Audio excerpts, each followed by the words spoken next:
This video is going to show you how to create a view of your dataset. So we're here on the home page, and the first thing we need to do is open up our dataset library. Once we open up the dataset library, we'll want to select the dataset that we want to create a view of. So I'm going to click here on the crude oil rail terminals, and then I'm going to come up here to the top and click the Add View button.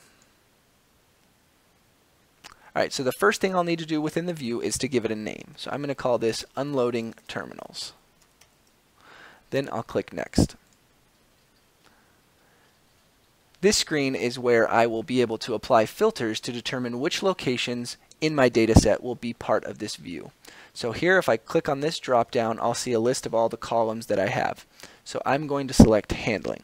And then here I can choose what I want handling to be. So whether it's all the things that equal, does not equal, contains, does not contain, etc. So I'm going to leave it as equals. And then here I'm going to type in Unloading.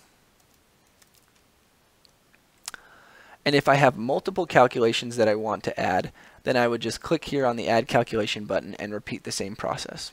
But since I'm just going to do handling, I will delete this section and then click Next.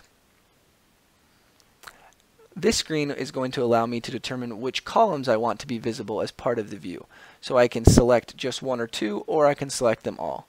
All you would do is you would just check and uncheck the boxes next to them. But I'm going to leave these as is.